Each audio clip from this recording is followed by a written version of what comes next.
Sisakhaya. Sanibonani bantwana bakaNkulunkulu. Ngicela ukunibingelela nonke. Okhulumayo uXolani wakanqele. Sizokhuluma indaba kaNkulunkulu nendaba yalamakhehla nalezalukwazi. Endabeni kaNkulunkulu ukugcinwa kwemiyalelo yakhe eyishumi igcinwe ngendlela okuyiyona. Odabeni lwamakhehla nezalukwazi ukugcina amasiko laba babewenza lezalukwazi ezindala namakhehla lawa egqoka idwaba namabheshu. Yiloko kwesicela ukunazisa kona abantwana bakaNkulunkulu.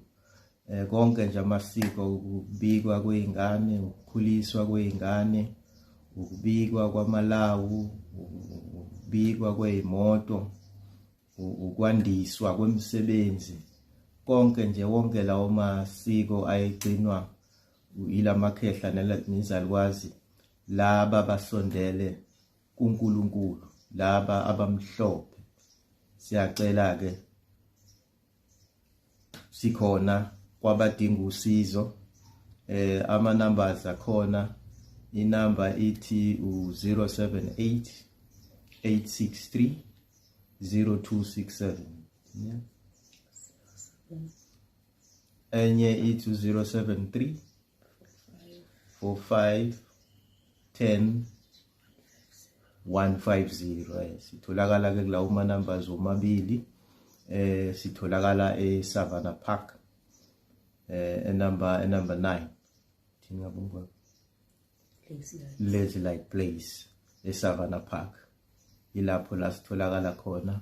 Siyacela ke kwaba dinga usizo nokusizakala basondele bakwazi ukuthi bathole usizo ngendlela kaNkulunkulu nangendlela yedlozi. Ungabe? Ngibingelela abantu kaNkulunkulu. Ilula nje le ime kanje sisigcinela uNkulunkulu siphile ngayo.